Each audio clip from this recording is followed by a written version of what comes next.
Halo semua, kali ini kita akan membicarakan mengenai interaksi radiasi. Dalam interaksinya dengan materi, kita bisa mengkategorikannya dalam beberapa kategori, yaitu interaksi antara foton dengan materi, kemudian interaksi antara partikel bermuatan dengan materi, dan juga interaksi antara partikel tidak bermuatan dengan materi. Nah, dalam video ini kita akan berfokus pada interaksi antara foton dengan materi. Sebelum membicarakan lebih lanjut bagaimana interaksinya, mari kita deskripsikan dulu apa itu sebenarnya foton. Foton di sini adalah paket energi dari radiasi gelombang elektromagnetik yang nantinya kita berbicara dalam spektrum sinar X dan juga sinar gamma. Foton termasuk indirectly ionizing, yang mana dalam interaksinya terhadap atom, foton harus mentransfer energinya ke elektron untuk bisa mengionisasi suatu atom. Sedangkan materi ini adalah segala sesuatu yang tersusun atas atom. Kalau di tubuh manusia, materinya bisa termasuk air, jaringan lunak, paru-paru, dan sebagainya. Nah, setidaknya ada 5 interaksi yang akan terjadi antara foton dengan materi, atau foton dengan atom. Ada hamburan Rayleigh, hamburan yang bersifat koheren, ada photoelectric effect, kemudian ada Compton scatter, yaitu hamburan yang tidak koheren, ada pair production, dan lebih tinggi lagi ada triplet production, kemudian ada photonuclear disintegration. Mari kita masuk ke hamburan Rayleigh atau Rayleigh scatter. Hamburan ini bersifat hamburan yang koheren, maksudnya tidak ada perubahan energi sebelum dan setelah interaksi berlangsung. Peristiwa ini diawali ketika foton datang dengan membawa energi yang sangat sedikit, kemudian energinya tersebut ditransfer ke elektron pada orbital terluar. Elektron yang tadinya dalam keadaan tenang, kemudian mendapat energi tiba-tiba hingga mereka menjadi marah berosilasi dengan frekuensi yang sangat tinggi. Tapi sayangnya, energinya ini nggak cukup untuk elektron ini bisa tertendang atau terlempar dari atom ini. Keadaan ini kita sebut sebagai keadaan yang tereksitasi. Untuk menenangkan elektron-elektron yang sedang marah ini, mereka kemudian bersama-sama mengeluarkan energi negatifnya, dalam tanda kutip, dalam bentuk foton. Nah, energi yang didapat sama elektron ini itu sama dengan foton yang dipancarkan. Hingga bisa dibilang, energi yang dilepas akan sama dengan energi yang masuk yang membuat mereka marah. Ini berarti tidak terjadi perubahan energi di sini. Makanya disebut sebagai hamburan yang bersifat koheren. Karenanya tidak terjadi proses yang namanya ionisasi dan sebagainya. Hanya saja, arah gerak foton itu menjadi berubah. Interaksi ini terjadi pada energi yang kecil, yaitu antara 1 keV dengan 1 MeV, dan dominan hanya terjadi di bawah 10 kiloelektronvolt. Probabilitas terjadinya interaksi ini berbanding lurus dengan Z atau nomor atom, tapi berbanding terbalik dengan energi. Jadi maksudnya adalah semakin tinggi nomor atomnya, maka interaksinya akan semakin mungkin terjadi, tapi semakin tinggi energi foton, interaksinya akan semakin menurun. Selanjutnya adalah photoelectric effect atau efek fotolistrik. Serupa dengan sebelumnya, di sini foton datang dengan energi yang sama atau bahkan lebih tinggi sedikit dari energi ikat elektron, kemudian mentransfer energinya ke elektron pada orbital terdalam. Elektron yang tadinya dalam keadaan tenang dan bahagia, tiba-tiba mendapatkan energi yang lebih tinggi dari energi ikatnya. Akhirnya energi ikatnya putus dan elektron tersebut terpental dari atom ini. Proses ini disebut dengan fenomena terionisasi. Nah, ketika elektron ini terpental, maka kemudian muncul satu ruang kosong. Ada satu kursi kosong yang oleh elektron pada orbital terluar, elektron-elektron ambisius ini melihatnya sebagai tempat yang lebih nyaman dan lebih menyenangkan untuk dia hinggap di sana. Tapi sayangnya ada perbedaan tingkat energi di sini. Pada orbital yang lebih dalam, tingkat energinya lebih rendah dibanding dengan orbital yang lebih luar. Tentu saja, elektron yang ambisius ini, ketika dia memutuskan untuk pindah mendekati nukleus, pindah ke orbital terdalam, ada perubahan energi yang harus dia lepas, karena energinya awalnya lebih besar daripada tempat energi ketika dia sudah berpindah. Nah, di sini ada 2 cara untuk elektron tersebut melepas energinya. Yang pertama, mereka akan melepasnya dalam bentuk foton sinar X karakteristik. Jadi, selisih energi itu kemudian tinggal dilepas begitu saja dalam bentuk sinar X karakteristik. Atau cara kedua, elektron tadi mengirim energinya ke seluruh orbital awalnya. Ini membuat elektron-elektron pada orbital tersebut menjadi marah. Mereka berosilasi lagi dengan frekuensi yang tinggi. Untuk menenangkannya, mereka semua akhirnya menyatukan energinya untuk melepas satu elektron keluar dari orbital itu. Dan elektron yang keluar atau yang tertendang itu disebut sebagai elektron Eiger. Peristiwa ini terjadi dalam rentang energi 1-150 kiloelektronvolt. Dan dominan terjadi antara 10-26 kiloelektronvolt. Dan secara probabilitas, interaksi ini akan terjadi berbanding lurus dengan Z pangkat 3. Maksudnya, pada Z yang kecil, interaksi ini menjadi kecil, dan akan meningkat seiring dengan pertambahan Z, namun nanti ketika Z-nya semakin banyak, interaksinya akan menjadi lebih menurun. Begitu juga dengan energinya. Ketika energinya rendah, interaksinya akan menjadi banyak, tapi ketika energinya terlampau tinggi, interaksinya akan menurun.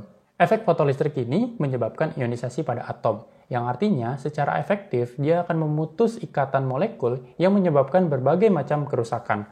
Namun efek ini sangat dominan atau sangat penting dalam pencitraan medis, karena dari interaksi ini muncullah perbedaan kontras dalam citra medis. Perbedaan kontras dalam citra medis ini terjadi karena efek ini sangat bergantung pada nilai Z. Misalnya adalah tulang. Tulang memiliki nomor atom Z yang tinggi, yang mana berarti ketika interaksi terjadi dalam tubuh manusia, maka tulang akan menyerap radiasi sinar X dibanding dengan organ lain yang memiliki nomor atom Z lebih sedikit. Contohnya adalah jaringan lunak. Itu sebabnya dalam citra medis, tulang dan jaringan lunak akan sangat jelas perbedaannya. Tulang berwarna putih, sedangkan jaringan lunak berwarna abu-abu hingga berwarna hitam. Selanjutnya adalah Compton scatter. Ini terjadi ketika fotonnya memiliki energi yang lebih tinggi lagi. Jadi di sini foton dengan energi yang tinggi itu mengenai elektron dalam orbital terluar. Ini sama seperti kita bermain biliar. Foton sebagai bola berwarna putih dan elektron-elektron ini adalah bola biliar lain yang berwarna selain putih. Karena foton punya energi yang begitu tinggi, ketika menabrak elektron, sebagian energinya akan ditransfer ke elektron dan elektron kemudian akan mendapat energi yang lebih besar dari energi ikatnya dan akan terpental keluar dari orbital atom. Atau terjadi ionisasi dalam atom ini. Tapi fotonnya masih punya sisa energi. Kalau di fotolistrik, fotonnya hilang karena semua energinya ditransfer ke elektron. Foton sudah tidak punya sisa energi. Tapi di sini, karena fotonnya punya energi yang lebih tinggi, maka masih punya sisa, dan kemudian foton akan terbelok arahnya dengan energi yang lebih rendah. Nah, sudut pembelokan ini bisa beragam. Elektron bisa bergerak ke depan, atau ke sudut manapun dalam sudut maksimal 90 derajat. Ini sama seperti angel shoot dalam biliar. Jadi semakin lebar elektronnya terbelokkan, maka kecepatan elektron akan semakin rendah. Tapi kalau sudutnya semakin sempit, atau bahkan bergerak lurus searah dengan arah foton sebelumnya, maka elektron tersebut mempunyai kecepatan yang cukup tinggi. Pada foton, ketika pembelokannya 90 derajat, maka energinya tinggal 0,511 MeV. Yaitu energi pada masa diam elektron. Tapi jika foton terpantul kembali 180 derajat, maka energinya lebih kecil lagi, yaitu 0,255 MeV, atau setengahnya dari yang sebelumnya. Interaksi ini bisa terjadi dalam semua rentang energi, kemudian dominan terjadi pada energi yang lebih tinggi, yaitu 26 keV sampai 24 mega elektron volt, dan interaksi ini tidak lagi bergantung pada nomor atom, tapi bergantung pada electron density, atau jumlah elektron dalam suatu massa. Oleh karena itu, 1 gram di air bisa jadi sama dengan 1 gram di lemak ataupun 1 gram di tulang. Ini menjadikan efek Compton atau hamburan Compton sangat berguna untuk memberikan dosis keseragaman pada radioterapi. Namun, efek ini menjadi kekurangan dalam bidang radiodiagnostik karena akan memberikan keburaman antara batas tulang dengan batas jaringan lunak. Kemudian bagaimana kalau energi dari foton tersebut menjadi lebih tinggi lagi? Masuklah kita dalam interaksi pair production. Bayangkan ini seperti petasan. Foton dengan energi yang cukup tinggi kemudian bergerak mendekati atom. Ketika dekat dengan atom, foton berinteraksi dengan medan listrik atom. Ini membuat foton kemudian meledak, menghasilkan elektron dan juga positron. Kita sebut sebagai positron jahat. Kenapa kita sebut sebagai positron jahat? Di sini, kalau kita perhatikan, elektron yang dihasilkan dari ledakan foton akan bergerak menjauh dari atom. Sedangkan positron jahat akan memantul dan bergerak hingga melambat dan mendekati elektron pada atom yang lain. Ketika telah menemukan elektron, positron dengan elektron ketika mereka bertemu, maka akan terjadi permusnahan antara keduanya. Mereka akan menghilang dan berubah menjadi foton yang bergerak dengan arah yang berlawanan. Masing-masing foton ini memiliki energi 0,511 mega elektron volt. Arahnya berlawanan 180 derajat. Probabilitas interaksi ini bergantung pada nilai Z dan meningkat secara dramatis dengan E. Proses ini dimanfaatkan betul dalam sistem PET atau Position Emission Tomography dalam kedokteran nuklir. Ini terjadi dalam rentang energi lebih besar dari 1,02 mega elektron volt. Probabilitas interaksi ini sebanding dengan Z dan meningkat secara dramatis dengan peningkatan energi. Namun hanya signifikan di antara 6 sampai 10 MeV.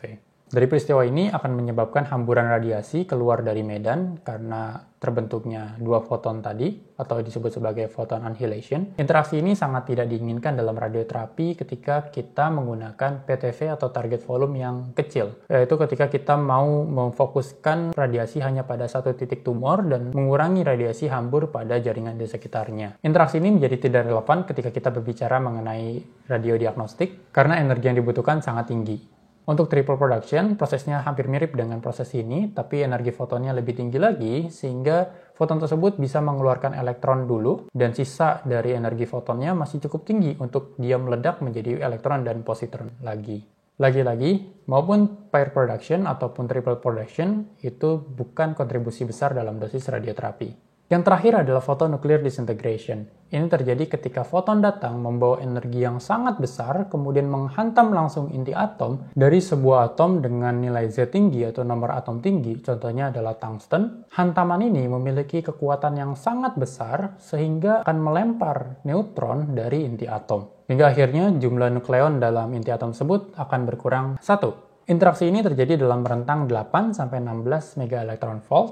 Dan kalau kita menggunakan linear accelerator atau LINAC di radioterapi, interaksi ini akan muncul ketika kita menggunakan berkas foton di atas 10 MeV. Ini terjadi ketika foton dengan energi yang sangat tinggi dalam LINAC, kemudian akan berinteraksi dengan logam-logam atau target di dalam kepala LINAC atau dalam gantry, yang akhirnya menghasilkan neutron yang dikirim ke pasien. Tentu ini adalah hal yang buruk karena neutron punya toksisitas yang tinggi ketimbang foton untuk pasien. Tapi interaksi ini bukan interaksi yang berkontribusi besar dalam total dosis di radioterapi, tetapi menjadi sumber utama kontaminasi neutron dalam treatment radioterapi di atas 10 MeV. Kalau kemudian kita lihat bagaimana tren interaksinya, maka semakin tinggi nilai Z, maka yang terjadi dominan ketika energinya rendah itu terjadi efek fotolistrik. Nilai Z ini adalah nomor atom. Kemudian ketika energi foton meningkat, maka akan masuk ke dalam dominansi dari efek Compton scatter atau hamburan Compton. Tapi energi yang lebih tinggi lagi, maka akan dominan terjadi pair production. Nah, itu tadi interaksi antara foton dengan materi. Di video selanjutnya kita akan bicara bagaimana interaksi antara partikel bermuatan dengan materi dan juga partikel tidak bermuatan dengan materi. Itu saja, semoga bermanfaat.